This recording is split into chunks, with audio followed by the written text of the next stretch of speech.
Hello everyone, this is भावना।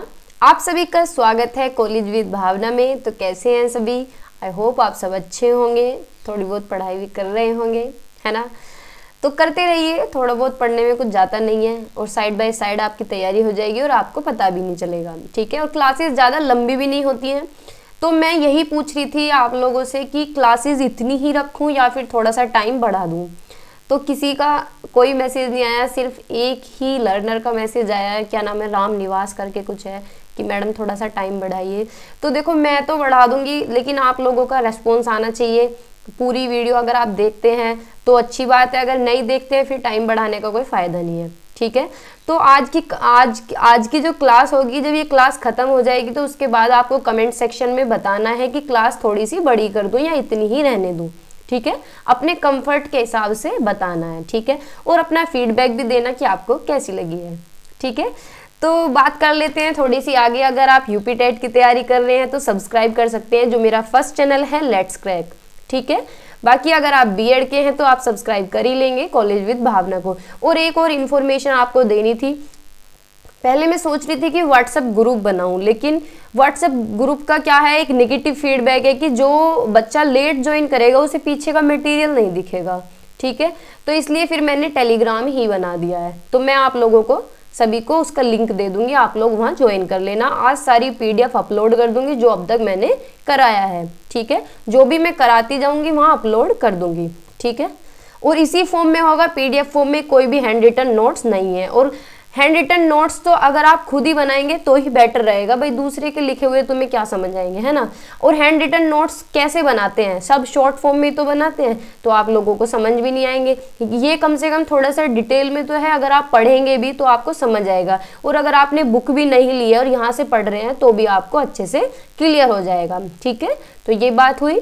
बाकी ये Instagram है, यहाँ पे अगर आप कोई भी मैसेज करना चाहते हैं, टेलीग्राम पे जुड़ने के बाद मैसेज तो आप कर नहीं पाएंगे, तो अगर आपको कोई मैसेज करना है तो इंस्टाग्राम पे मैसेज कर सकते हैं, ठीक है। मैं रिप्लाई भी करती हूँ। जो लोग इंस्टाग्राम पे जुड़े हुए हैं उन्हें पता भी होगा कि मैं मैसेजेस का रिप्लाई करती हूँ, क्योंकि मैं थोड़ी सी एक्टिव रहती हूँ। भाई रील्स तो सभी देखते हैं, है ना, जब भी फ्री टाइम होता है। ये फेसबुक पेज है, यहाँ भी ज्वाइन कर सकते हैं। बाकी ये टेलीग्राम है फर्स्ट चैनल का। आज जो है कॉलेज विद भावना का भी ऐड कर देंगे इस पेज पे, ठीक है। सभी को मैं लिंक दे दूंगी। तो हम क्या कर रहे थे, हम फर्स्ट पेपर कर रहे हैं कंटेम्प्रेरी इंडिया एंड एजुकेशन, यानी समकालीन भारत एवं शिक्षा, ठीक है। ये CC1 है, यानी आपका फर्स्ट पेपर है। वैदिक एजुकेशन हम कंप्लीट कर चुके हैं, अगर आपने नहीं देखी है तो जाकर देख लें। बुद्धिस्ट एजुकेशन कंप्लीट होने को ही है, आज के बाद एक क्लास और होगी, उसमें कंप्लीट हो जाएगा बुद्धिस्ट एजुकेशन। तो ये भी ऑलमोस्ट कंप्लीट होने वाली है। तो अगर आपने क्लासेस नहीं देखी है तो स्टार्टिंग के क्लासेस देख लें, ठीक है। तो स्टार्टिंग में मैंने सारा करा दिया है कि किस तरह के स्कूल थे, कैसा एडमिनिस्ट्रेशन था, कैसे फाइनेंस था, एजुकेशन का मतलब क्या था, एम्स क्या थे उस टाइम पे, ठीक है। तो ये सारी चीज़ों पे हम बात कर चुके हैं। करिकुलम भी हम पढ़ चुके हैं, मेथड्स कैसे थे, कौन कौन से मेथड्स यूज्ड होते थे, और डिसिप्लिन कैसा था, टीचर स्टूडेंट का रिलेशन कैसा था, टीचर की क्या ड्यूटीज़ थी, स्टूडेंट्स की क्या ड्यूटीज़ थी, ठीक है। तो आज हम पढ़ेंगे टीचिंग इंस्टीट्यूशन, यानी मठ और विहार थे, उनका कैसा नेचर था, एडमिशन के टाइम पे क्या प्रोसेस होता था, किस तरह के संस्कार होते थे उनमें। तो इन चीज़ों पे बात करेंगे, ठीक है। तो टीचिंग इंस्टीट्यूशन बेसिकली कैसे थे, मठ और विहारों के, यानी कैसा उनका नेचर था। First and nature and status of मठ एंड विहार, जो मठ और विहार थे उनका कैसा नेचर था, कैसा स्टेटस था, यानी कैसी प्रकृति थी, मतलब कहाँ पे वो स्टेब्लिश थे, कि किस जगह थे। जैसे कि भाई हमने वैदिक एजुकेशन में पढ़ा कि गुरुकुल जो हुआ करते थे कि पेड़ की छांव के नीचे बच्चे पढ़ लेते थे। जैसे जैसे लेटर वैदिक पीरियड आया फिर क्या है, गुरुकुल एस्टेब्लिश हुए। तो इसी तरह से इसकी प्रकृति देखेंगे कि क्या हुआ था, ठीक है। तो these maths and viharas were held, were है देखो यहाँ पे, were established at open places near cities, यानी क्या है, ये विहार नगरों के निकट खुले स्थान पर स्थापित किए गए थे, ठीक है। कुछ जो इंस्टीट्यूशंस थे इनमें उनकी बिल्डिंग थोड़ी सी बड़ी भी थी, हॉस्टल्स भी थे यहाँ पे, किसके लिए, बच्चों के लिए भी और टीचर्स के लिए भी, ठीक है, जैसे कि पीजी वगैरह होते हैं, है ना। मैसिव क्लासरूम थे, कॉन्फ्रेंस हॉल थे जहाँ पे बच्चों की और गुरुओं की क्या है, कॉन्फ्रेंस हुआ करती थी। नए नए नहीं मतलब नॉलेजेबल विद्वान वहाँ पे आते थे, स्कॉलर्स जो आते थे कॉन्फ्रेंस हॉल में, उनका डिस्कशन होता था, ठीक है। लाइब्रेरीज भी थी, लाइब्रेरीज में जो एडिशनल बुक आई लास्ट में वो लाइब्रेरीज के अंदर रखी गई थी, ठीक है। सम इंस्टीट्यूशन ऑर्गेनाइज रिलीजियस एजुकेशन, कुछ जो इंस्टीट्यूशन थे वो रिलीजियस यानी धार्मिक शिक्षा ही देते थे, लेकिन कुछ क्या है जो बाकी थे उनमें धार्मिक शिक्षा भी दी जाती थी, प्राइमरी में जितने भी सब्जेक्ट्स थे वो भी, और हायर एजुकेशन भी, ठीक है। आगे चलते हैं फिर सेकंड है admission of students and PUBG संस्कार। बस इसमें थोड़ा सा यही अलग है, उसमें क्या था, उसमें विद्यारंभ संस्कार था, ठीक है। और दूसरा कौन सा था, दूसरा कौन सा संस्कार था मेरे माइंड में नहीं आ रहा, कमेंट सेक्शन में बता देंगे आप। ये क्या है, इसमें पबजी संस्कार है, ठीक है। उपनयन संस्कार होता था उसमें, इसमें पबजी संस्कार है, इसके बारे में भी पढ़ेंगे। किसी भी जाति के बच्चों को मठ एवं विहार में प्रवेश दिया जाता था, कि मतलब कोई भी कास्ट का हो, देखो उसमें तो कास्ट सिस्टम था कि भाई मजदूर वर्ग के जो लोग थे उन्हें एडमिशन नहीं मिलता था, लेकिन इसमें जातिवादी इतना नहीं था कि उस टाइम पे भाई थोड़ा सा डेवलप तो हो ही गया था कि कोई भी जाति का हो सब पढ़ सकते हैं, ठीक है। बस क्या नहीं होना चाहिए, एक तो उन्हें कोई बीमारी नहीं होनी चाहिए, वो विकलांग नहीं होने चाहिए, नपुंसक नहीं होने चाहिए, चोर अथवा अपराधी ना हो, भाई चोर चक्के ना हो, सिंपल लोगों को ही एडमिशन मिलेगा। लेकिन कास्ट सिस्टम कुछ नहीं था, किसी भी कास्ट का हो, किसी भी धर्म से जुड़ा हुआ हो वो एडमिशन ले सकता है मठ और विहारों में, ठीक है। प्राथमिक शिक्षा में दीक्षा लेने की जो उम्र थी वो 8 साल थी। दीक्षा के समय होता था पबजी संस्कार, ठीक है। और उसमें क्या होता था, वैदिक एजुकेशन में क्या होता था, विद्यारंभ संस्कार, ठीक है।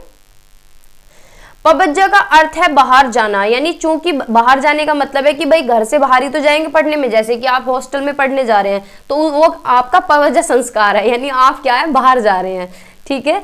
चूंकि बच्चों को औपचारिक शिक्षा शुरू करने के लिए मठ में प्रवेश करने के लिए अपने घर और माता पिता को छोड़ना पड़ता था, तो वो था उनका पबज्जा संस्कार, ठीक है। कुछ भी बोलो, सबकी प्रोनाउंसिएशन अलग होती है, पबज्जा कोई पबज्जी कुछ भी कह सकते हो, ठीक है।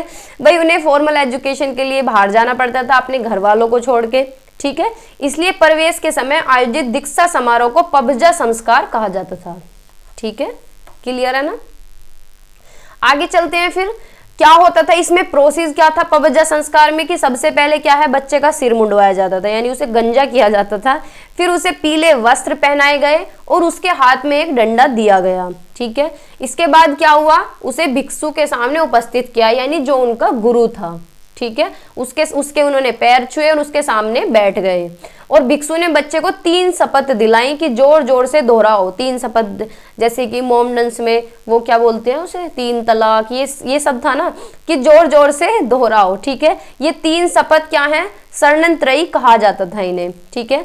तो कौन कौन सी शपथ थी, ये 3 शपथ थी। आप पेपर में इसी तरह से लिख देंगे तो काफी इंप्रेसिव लगेगा कि मैं बुद्ध की शरण लेता हूँ, बुद्धम शरणम गच्छामि, मैं धर्म की शरण लेता हूँ, धर्मम शरणम गच्छामि, मैं संघ की शरण लेता हूँ, संघम शरणम गच्छामि, ठीक है। जो इंग्लिश वाले हैं वो इधर देख सकते हैं, I take refuge with Buddha, I take refuge with religion, I take refuge with the Sangha. तो देखो इंग्लिश वालों के लिए फायदा है कि बस आपको वर्ड चेंज करने हैं, बुद्धा, रिलीजन और संघ, तीनों की रिफ्यूजन लेना है, तीनों की क्या है धर्म और शरण लेनी है, ठीक है। तो 3 ओथ उन्होंने दिलवाई थी, 3 शपथ उन्होंने दिलवाई थी बच्चे को, ठीक है। फिर उसके बाद क्या था, भिक्षु ने तब छात्रों को 10 उपदेश दिए जिन्हें 10 सिख पदनी कहा जाता है। कौन कौन से 10 सिख पदनी हैं बताइए भाई। 10 सिख पदनी में क्या है कि तुम्हें क्या है, झूठ नहीं बोलना है, तुम्हें चोरी नहीं करनी है, बुरी बातों से दूर रहना है, और क्या है तुम्हें अनट्रूथ स्पीच यानी गलत, अपनी वाणी से कुछ गलत भी नहीं बोलना है, नशे पत्ते से दूर रहना है, सिंपल फूड खाना है और गलत टाइम पे बिल्कुल भी नहीं खाना है, ठीक है। और तुम्हें चुगली नहीं करनी है, डांस और म्यूजिक से दूर रहना है, लग्जरी गुड्स से दूर रहना है, और तुम्हें क्या है अगर महंगे तोहफे तुम्हें दिए जाए तो उनसे भी तुम्हें बचना है। ये थे 10 रूल, ठीक है, ठीक है भाई।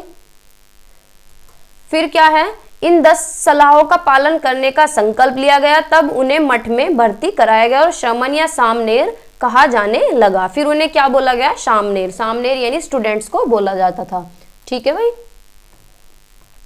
फिर daily routine of maths and viharas. Third क्या है कि गणित नहीं है, ये मठ है। मठ और विहारों की दैनिक दिनचर्या और शिक्षण गतिविधियां कैसी थी, जो शिक्षण था और जो पढ़ाया जाता था उन्हें दोनों मठ और विहारों में बहुत सख्त और अनुशासित जीवन जीते थे। यानी जो शिक्षक था और जो पढ़ने वाले बच्चे थे, सभी के लिए डिसिप्लिन कैसा था, काफी स्ट्रिक्ट था। ठीक है, कहाँ पे, मठ और विहारों में। ठीक है, ये सुबह जल्दी उठते थे मॉर्निंग में, और अपना क्या है, नहाने धोने का काम करके, टॉयलेट वगैरह करके फिर अपने दूसरे काम करते थे, और सारी चीजें यही ऑर्गेनाइज करते थे। यानी बच्चे क्या है, सारी चीजें ऑर्गेनाइज करते थे, और टीचर भी थोड़ा बहुत ऑर्गेनाइज कराते थे, ऐसा नहीं है। Rest of the time was devoted to teaching, यानी बाकी का जो टाइम बचता था काम से अलग, वो किसे देते थे, सीखने को और सिखाने को। यानी टीचर तो सिखाएंगे और बच्चे सीखेंगे। ठीक है, फिर उसके बाद क्या है, इवनिंग में खाना खाने के बाद अपने बेड पे सो जाओ। ठीक है, तो ये था डेली रूटीन मठ और विहारों का। ठीक है भाई, एग्जामिनेशन एंड डिग्रीज कौन से नंबर का है, 4th। यानी बौद्ध काल में परीक्षाएं और उपाधियां क्या दी जाती थी, कि परीक्षाएं उस ढंग से नहीं होती थी जैसे हम लोग संचालित करते हैं। आज के टाइम में जो पेपर होते हैं, ऐसे वहां पेपर नहीं होते थे। प्राथमिक स्तर पर क्या है, संबंधित शिक्षकों को छात्रों का परीक्षण किया, और संतुष्ट होने पर छात्रों को सफल घोषित कर दिया। यानी क्या है, कि बच्चों को ऑब्जर्व कर लिया कि भैया फलाना बच्चा बहुत अच्छा है पढ़ने में, या ये रिंकू टिंकू तुम तो बहुत अच्छे हो पढ़ने में, और उन्हें क्या है, सफल घोषित कर दिया कि जाओ तुम पास हो गए। ना कोई डिग्री थी, ना कोई पेपर थे। ठीक है, इस स्तर पर क्या है, सफल उम्मीदवारों को कोई परिणाम पत्र नहीं दिया जाता था। ठीक है, कोई भी रिजल्ट उन्हें नहीं दिया गया। उच्च स्तर के जो भिक्षु थे, यानी जो भिक्षु एजुकेशन प्राप्त कर लेते थे, उनके लिए एक पैनल ने छात्रों की मौखिक परीक्षा ली और सफल उम्मीदवारों को डिग्री प्रदान की गई। यानी हायर एजुकेशन में डिग्री उन्हें दी गई जब वो भिक्षुओं की एजुकेशन उन्होंने कंप्लीट कर ली। उनकी मौखिक परीक्षा हुई, ओरली उनसे क्वेश्चन पूछे गए, और फिर उन्हें क्या है, डिग्री दे दी गई। ठीक है, नेक्स्ट वन क्या है, 5th, उपसंपदा संस्कार। उपसंपदा संस्कार। ठीक है, उपसंपदा संस्कार एंड एडमिशन टू भिक्षु शिक्षा। यानी क्या है, उपसंपदा संस्कार और भिक्षु शिक्षा में प्रवेश करने के लिए क्या है, उच्च शिक्षा के पूरे होने पर अधिकांश छात्र श्रमण पारिवारिक जीवन यानी गृहस्थ आश्रम में प्रवेश करते हैं, जबकि कुछ भिक्षु शिक्षा में शामिल हो जाते हैं। यानी जैसे कि हायर एजुकेशन कंप्लीट हुई तुम्हारी, फिर कुछ लोग तो ऐसे थे कि जो गृहस्थ जीवन में चले गए, और कुछ ऐसे थे कि भैया जिन्हें आगे पढ़ना है भिक्षु एजुकेशन में, जिन्हें एडमिशन लेना है। भिक्षु एजुकेशन था कि बिल्कुल एक तरह से तुम गृहस्थ जीवन को त्याग के बिल्कुल एक ब्रह्मचर्य का पालन करोगे जीवन का, और तुम्हें क्या है, रिलीजन की भी पूरी नॉलेज हो, मोरल एजुकेशन तुम्हारे अंदर हो, सारी 10 सिख पद्नी भी तुमने फॉलो किए, 8 और रूल्स उन्हें दिए गए थे, 8 उन्हें शपथ दी गई थी, फिर उसके बाद उन्हें भिक्षु बनाया गया था। ठीक है, तो भिक्षु जो एजुकेशन थी वो थोड़ी सी एडवांस लेवल की थी। भिक्षु शिक्षा में भर्ती होने के लिए पहले श्रमणों को फिर से जांच की जाती थी। उन्हें 10 सिख पत्नी के अलावा 8 और प्रतिज्ञाओं की शपथ लेनी पड़ती थी। ठीक है, देखो हमने पीछे भी पढ़ा है ये। और उसके बाद क्या है, भिक्षु शिक्षा में प्रवेश दिया गया। इस प्रक्रिया को उपसंपदा संस्कार कहा गया।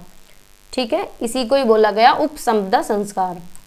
ठीक है, फिर आगे है इस संस्कार के बारे में कि यह संस्कार 10 शिक्षकों की उपस्थिति में संपन्न हुआ। यानी 10 टीचर थे, जिन्हें क्या बोला जाता है, यहाँ पे जो हाई लेवल के टीचर थे उन्हें बुद्धिस्ट एजुकेशन में क्या बोला जाता है, उपाध्याय या भिक्षु।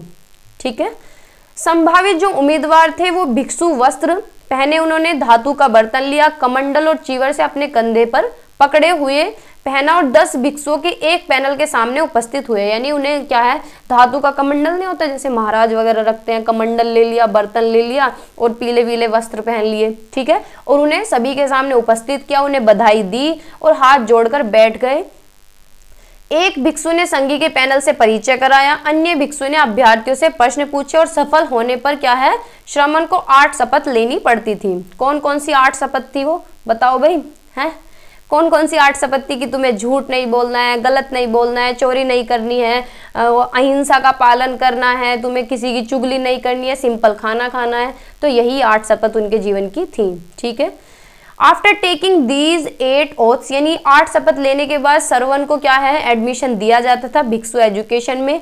बुद्धिस्ट पीरियड के समय जो सरमन था had the right to select his teacher for bhikshu education, यानी अपना टीचर वो सेलेक्ट कर सकता था। ठीक है, जो भिक्षु एजुकेशन की एज थी वो कितनी थी, 8 साल। ये हमने पढ़ा है कि 25 साल के बाद क्या है, तुम्हें भिक्षु एजुकेशन में जाना पड़ेगा, मतलब जाना चाहते हैं अगर। On the completion of this education, यानी इस शिक्षा के पूरे होने पे श्रमण क्या है, पूरी तरह से भिक्षु बन जाता था। भाई तुमने 8 साल इसमें दे दिए, 8 शपथ तुमने एक्स्ट्रा ले ली, ठीक है, 8 रूल्स और बताए गए इन्हें, 10 सिख पदनी भी करनी होती थी और कुछ एजुकेशन भी गेन करनी पड़ती थी, उसके बाद इनकी भिक्षु एजुकेशन कंप्लीट मानी जाती थी। ठीक है, वह तब तक शिक्षक बनने और धार्मिक शिक्षा प्रदान करने का हकदार था, लेकिन इस अवस्था को प्राप्त करने के लिए एक भिक्षु को क्या है, ब्रह्मचर्य का पालन करना पड़ता था। जैसा कि मैं बता ही रही हूँ बार बार कि क्या है, उसे सेलिबेसी का जीवन जीना पड़ता था। ठीक है, और जीवन भर संघ के अनुशासन का पालन करना पड़ता था, यानी जो बौद्ध संघ था उसी का ही अनुशासन उसे करना पड़ता था, और अगर अनुशासन नहीं किया तो उसे दंडित किया जाता था, और अगर ज्यादा ही दिक्कत कर रहा है तो भैया तुम अपना बैग उठाओ और अपने घर जाओ। ठीक है, संघ अनुशासन का पालन करने में असमर्थता की स्थिति में वे स्वयं को संघ से अलग कर सकता था, यानी तुम संघ से अलग हो जाओ, अपने बर्तन उठा के अलग रख लो। ठीक है, तो ये इनकी लाइफ थी। अब वुमेन एजुकेशन यानी स्त्री शिक्षा के बारे में क्या था, भाई क्या है, स्त्रियों पे ज्यादा फोकस नहीं था, ना तो वैदिक एजुकेशन में और ना ही बुद्धिस्ट में, लेकिन बुद्धिस्ट में थोड़ा सा फालतू था, लेकिन ज्यादा जो फोकस था वो अमीर घरों की लेडीज पे, टीचर्स की बेटी, ये सब इन्हीं पे ज्यादा फोकस था, मतलब पर्टिकुलर लेडीज पे नहीं था, इंडिविजुअली था कि कुछ ही लेडीज पे क्या है फोकस था, भाई कुछ ही लड़कियों पे, अच्छे घराने की जो थी। Previously women were not allowed to get education, यानी पहले महिलाओं को शिक्षा प्राप्त करने की अनुमति नहीं थी, लेकिन बाद में क्या हुआ, लेकिन अपने शिष्य आनंद बुद्ध के अनुरोध पर महिलाओं को संघ में प्रवेश की अनुमति दी गई। यानी कोई ये नाम है इनका आनंद बुद्ध, इनकी परमिशन से क्या है स्त्रियों को चलो एंट्री तो मिल गई है ना। फिर क्या है, भिक्षुओं को अकेले महिलाओं को शिक्षा देने की अनुमति नहीं थी, यानी अकेले नहीं दे सकते, मतलब अकेले कहने का मतलब है अकेले वो वहां पे नहीं रह सकते, उन्हें अलग रखा जाता था। ठीक है, महिलाओं को पुरुष से हीन समझा जाता था, सामान्य महिलाओं को शिक्षा प्राप्त करने की अनुमति नहीं थी। देखा, मैं वही बता रही थी कि सामान्य को नहीं है, सिर्फ जो रिच पीपल थे, जो अमीर लोग थे, राजा महाराजाओं की बेटी थी, सिर्फ वही पढ़ सकती थी। ठीक है, फिर है वोकेशनल एजुकेशन, यानी व्यवसाय की क्या शिक्षा थी उस टाइम पे, कि भिक्षुओं को जो है अलग अलग तरह की एजुकेशन दी जाती थी, जिसके अंदर क्या है, हैंडीक्राफ्ट था, यानी हस्तशिल्प, भाई हाथों से कुछ भी कर सकते हैं, कढ़ाई बुनाई और कपड़े सिलना, कुछ भी। ठीक है, तो इस तरह की हस्तकला इन्हें सिखाई जाती थी। थोड़ी बहुत खेतीबाड़ी के बारे में भी सिखाया जाता था, ट्रेड के बारे में, व्यापार के बारे में, कॉमर्स के बारे में, एनिमल हस्बेंड्री के बारे में, यानी पशुपालन के बारे में, कि भैया गाय भैंस रख के तुम अपना काम चला सको। ठीक है, भाई पहले के टाइम पे इतनी अवेयरनेस थोड़ी थी, अगर चलो बुद्धिस्ट पीरियड को भी छोड़ो, अब से 50 साल पहले देखो तो कौन जॉब करने जाता था, भैंस रखी, गाय रखी, खेत में काम किया, बस हो गया, है ना। तो यही था। Education in architecture, sculpture and painting help in construction of beautiful, यानी वास्तुकला, मूर्तिकला और चित्रकला की शिक्षा ने सुंदर के निर्माण में मदद की। यानी क्या है, आर्किटेक्चर, उन्हें अच्छी आर्किटेक्चर सिखाई जाती थी जिससे कि मठ और विहारों का निर्माण वो कर सकें। ठीक है, तो ये लाइन थोड़ी सी गलत है, ब्यूटीफुल कंस्ट्रक्शन ऑफ मठ एंड विहार। ठीक है, education of medical science is the gift of Buddhist period, यानी मेडिकल साइंस की भी थोड़ी सी नॉलेज दी गई थी, लेकिन एक तरह से विद्वान था उस टाइम पे, हमारे लिए गॉड गिफ्ट था। कौन, चरक, नाम तो सुना होगा सबने, है ना, आयुर्वेद में चरक का नाम सुना है, तो वो हमारे लिए क्या है, गॉड गिफ्ट था, वहीं से ही जड़ी बूटी आ रही है अब तक, जो रामदेव बाबा यूज करते हैं। ठीक है, तो ये क्या है, आयुर्वेद के महान आचार्य थे। ठीक है, तो ये बौद्ध काल की देन है जो आयुर्वेद है, जिसे आज हम बहुत अच्छे से यूज कर पाते हैं, जिसके कोई साइड इफेक्ट भी नहीं है ना। ठीक है, अब तक हमने पूरा बुद्धिस्ट एजुकेशन पढ़ा, अब हमारा क्या बचा है इसके अंदर, सिमिलरिटीज, यानी वैदिक एजुकेशन और बुद्धिस्ट एजुकेशन में क्या क्या समानताएं हैं। ठीक है, देखते हैं, पहले समानताएं देखेंगे, फिर देखेंगे असमानताएं क्या है, डिसिमिलरिटीज क्या है। ठीक है, तो भाई जो वैदिक का काल था वो था 2500 BC से 500 BC तक, और जो बुद्धिस्ट का काल था वो था 500 AD से 1200 AD तक इंडिया में। ठीक है, तो इनके अंदर समानता क्या थी, same goal of education that is salvation, यानी शिक्षा का दोनों का, भाई शिक्षा देने का दोनों का एक ही लक्ष्य था कि मोक्ष की प्राप्ति हो। भाई इसमें तो निर्वाण वर्ड मिला है हमें हर जगह, निर्वाण का मतलब भी मोक्ष ही होता है, और उसमें हमें साल्वेशन मिला था। ठीक है, दोनों का मतलब मोक्ष ही है। ठीक है, ठीक है। Education was imparted in natural environment, यानी क्या है, प्राकृतिक वातावरण में शिक्षा दी जाती थी, प्रदान की गई उन्हें। लेकिन बच्चों की जो लाइफ थी वो काफी हार्ड रही, है ना भाई। हार्ड तो थी कि गुरु की सेवा भी करना, सारा काम करना, सब कुछ ऑर्गेनाइज करना, ऐसे ही तो वैदिक में था और ऐसा ही बुद्धिस्ट में था, है ना। तो बच्चों का जीवन तो काफी कठिन था, क्योंकि इतना ज्यादा तो स्ट्रिक्टनेस थी वहां पे, है ना। Observance and strict code of morality, यानी नैतिकता के क्या है, सख्त पालन थे, कि नैतिकता का तुम्हें पालन करना है, और अगर तुमने पालन नहीं किया तो अपना बैग उठाओ और जाओ भैया, है ना। रिलीजन डोमिनेटेड एजुकेशन सिस्टम, ज्यादा फोकस किस पे था, धर्म प्रधान पे, यानी धर्म की तरफ ज्यादा उन्मुख थे। उधर भी ये तो बौद्ध धर्म की तरफ थे, उधर क्या है, सिंपल की रिलीजियस पे ज्यादा फोकस था, रिलीजन पे, है ना, धार्मिक शिक्षा पे, स्पिरिचुअलिटी पे। Close bond of reverence and respect between teacher and student, यानी ये भी समान था कि टीचर और स्टूडेंट का जो बॉन्ड था वो काफी अच्छा था, एक रेस्पेक्ट वाला। इतना ज्यादा सबसे ऊंचा जो दर्जा माना गया वो टीचर का माना गया। ठीक है, तब से ही तो चलती आ रही है ये रेस्पेक्ट, अब धीरे धीरे खत्म होती जा रही है ना। अब आगे तो बिल्कुल ही खत्म हो जाएगी, अगली जनरेशन तो कुछ मानेगी नहीं टीचर्स को। ठीक है, तो क्या था, टीचर क्या है, बच्चे को अपने बच्चे की तरह मानता था, और बच्चा क्या है, पिता की तरह मानता था टीचर को। ठीक है, तो दोनों में ही, वैदिक में भी और बुद्धिस्ट में भी, दोनों में ही क्या है, एक रेस्पेक्ट अच्छी खासी थी। Unwavering obedience for the teacher, यानी शिक्षक के प्रति अटूट आज्ञाकारिता थी, यानी शिक्षक अगर रात में भी आवाज लगा दे तो बच्चा भग के आए, यानी पूरी आज्ञा करते थे, पैरों की मालिश करना, पूरी सेवा करना, सारा काम अरेंज करना, उनका खाना अरेंज करना, भिक्षा मांगने जाना। ठीक है, तो ये क्या, बहुत ही ज्यादा आज्ञाकारी बच्चे थे उस टाइम पे। ठीक है, तो ये हुई सिमिलरिटीज। अब पढ़ेंगे डिससिमिलरिटीज, यानी विभिन्नताएं क्या है, अंतर क्या है, क्या क्या चीजें मैच नहीं करती। भाई वैदिक एजुकेशन में क्या है, इंडिविजुअलिस्टिक टीचिंग थी, यानी क्या है, गुरु पढ़ाते थे। ठीक है, यानी गुरु के अंडर में थी सारी एजुकेशन।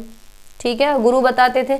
लेकिन बुद्धिस्ट पीरियड में क्या है, जो बौद्ध और संघ हैं उनके अंडर में थी, यानी कलेक्टिव सिस्टम ऑफ एजुकेशन, पूरा एक तरह से स्ट्रेटम था, है ना। जैसे पूरा स्कूल होता है, हमारे स्कूल के अंडर ही तो आती है भाई, कोई एक टीचर थोड़ी ना संभालता है सब कुछ, है ना भाई। जैसे कि किसी भी स्कूल में आप पढ़ते हो तो वहाँ एक ही टीचर थोड़ी है, बहुत सारे टीचर्स हैं, और उनके ऊपर एक हेड है, यानी प्रिंसिपल है। ठीक है, लेकिन वैदिक एजुकेशन में क्या है, सिर्फ गुरु होते थे, मुश्किल से एक गुरु, एक था हेड गुरु, बाकी अगर थे तो और काम वाले थे।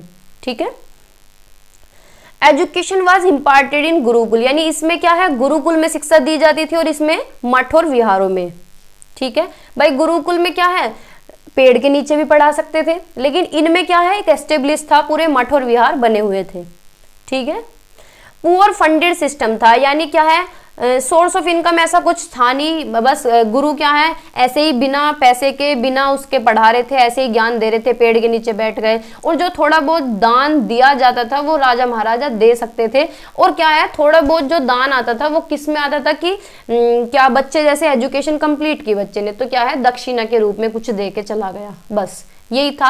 तो फंडेड सिस्टम अच्छा नहीं था, फंडिंग अच्छी नहीं थी। लेकिन इसमें क्या है, इसमें फंडिंग अच्छी थी कि हायर एजुकेशन में तो बच्चों से फीस ली जाने लगी, है ना। और राजा महाराजा, जो राजा महाराजा थे वो अच्छा दान देते थे, उन्हीं के अंडर था सारा, वही एस्टेब्लिश करते थे मठ और विहारों को। ठीक है, इसमें स्टूडेंट्स क्या है, ब्रह्मचारी थे एक तरह से, इसमें क्या है, भिक्षु थे, बस ये फर्क है। इसमें क्या है, भिक्षु थे, इसमें क्या है, ब्रह्मचारी थे। इसमें टीचर बिल्कुल ऑटोक्रेटिक था, यानी टीचर जो कह रहा है सिर्फ बच्चा वही सुनेगा। ठीक है, बच्चा कुछ भी पलट के नहीं पूछ सकता। लेकिन इसमें क्या है, थोड़ा सा डेमोक्रेटिक, पूरी तरह से नहीं लेकिन थोड़ा सा डेमोक्रेटिक हो गया था कि टीचर भी कह सकता है और बच्चा भी अपनी बात रख सकता है। ठीक है, वैदिक सिस्टम है सर्वाइव्ड ओवर सेंचुरीज, यानी वैदिक प्रणाली सदियों से चली आ रही है, यानी अब भी चल रही है भाई, अब भी तो गुरुकुल है, लेकिन ये वाली नहीं है, बौद्ध शिक्षा नहीं है, मठ और विहार इतने ज्यादा नहीं है, लेकिन गुरुकुल अभी भी हैं, और पहले के टाइम पे ज्यादा थे, चले आ रहे हैं, लेकिन तब से। करिकुलम इसका वास्ट था, लेकिन इसका क्या है, करिकुलम अल्प था, यानी छोटा रह गया। ठीक है, यानी ज्यादा आगे तक ये नहीं टिकी। फिर क्या है, वैदिक एजुकेशन में लिख देती हूँ, कभी आप कंफ्यूज हो जाओ, ये वैदिक है और ये है बुद्धिस्ट। ठीक है। Bond between teacher and students was closer, यानी शिक्षक और छात्रों के बीच क्या है, संबंध बिल्कुल करीब का था। जैसे कि मैंने बताया कि बच्चा अपने बाप की तरह यानी पिता की तरह मानता था, और टीचर क्या है, बच्चे को अपने बेटे की तरह मानता था। ठीक है। और इसमें अगर इसकी कंपैरिजन में देखा जाए तो बुद्धिस्ट में क्या है, बुद्ध पीरियड में bond between teacher and students was not comparatively that closer. भाई क्लोजर क्यों नहीं था, क्योंकि बच्चे डाउट भी पूछने लगे, और जब डाउट पूछने लगते हैं तो थोड़ा सा आज्ञा का उल्लंघन तो होता ही है ना। Students were not expected to lead a life of complete celibacy, यानी छात्रों को पूर्ण ब्रह्मचर्य जीवन जीने की उम्मीद नहीं की गई थी। ठीक है। उन्हें क्या करना पड़ता था, संन्यास लेने से पहले सांसारिक कर्तव्य पूरे करने पड़ते थे। इसमें क्या है, छात्रों को आजीवन ब्रह्मचर्य का पूर्ण जीवन जीना पड़ा और संसार का त्याग करना पड़ा। यानी अगर किसी बच्चे ने भिक्षु एजुकेशन में एंट्री कर ली तो उसे क्या है, उसे संसार ही एक तरह से त्यागना पड़ा, और वो बिल्कुल बस उसी में ही लीन हो गया। ठीक है। इसमें जिस ज्यादा फोकस था प्योर संस्कृत पे। संस्कृत तो नॉर्मल लोगों के लिए थी, अगर पढ़े लिखों की बात करें तो उनके लिए क्या थी, प्योर संस्कृत थी। कैसा मीडियम था, प्योर संस्कृत। ठीक है। और इसमें मीडियम क्या था, एजुकेशन का, पाली भाषा में शिक्षा दी जाती थी। ठीक है। तो ये इनके बीच में क्या है, कुछ डिसिमिलरिटीज हैं और ये सिमिलरिटीज हैं। पूछ लेता है, 4 नंबर में पूछ सकता है, 2 नंबर में पूछ सकता है, तो आप थोड़ा सा ध्यान रखेंगे। बाकी पढ़ने की जरूरत नहीं है, अगर आप दिमाग में भी रख लेंगे, स्टोरी की फॉर्म में सुन सकते हैं कि भैया वैदिक काल में क्या था और बुद्धिस्ट में क्या था। ठीक है। ज्यादा रट्टे मत मारना बस। ठीक है। कानों में लीड लगा के सुन लेना। ठीक है। एक बार में नहीं समझ आएगा, 2 बार में दिमाग में फिट हो जाएगा। ठीक है। तो आज की वीडियो में इतना ही रखते हैं। अपना फीडबैक देना कि आपको ये वीडियो कैसी लगी है, कमेंट सेक्शन में बताना, और मैं आपको लिंक दे दूंगी, टेलीग्राम ज्वाइन कर लें सभी लोग। आज वहाँ पे PDF अपलोड कर दूंगी मैं, जो भी मैंने अभी तक कराया है और जो भी मैं आगे कराऊंगी। ठीक है। तो अपना सपोर्ट बनाए रखें, लाइक शेयर आप कर सकते हैं अगर आपको पसंद आ रही है वीडियोज। ठीक है। शेयर भी कर दिया करें अपने फ्रेंड्स के साथ। ठीक है। बाय बाय, टेक केयर, हंसते रहिए, मुस्कुराते रहिए और थोड़ी बहुत पढ़ाई भी करते रहिए। ठीक है।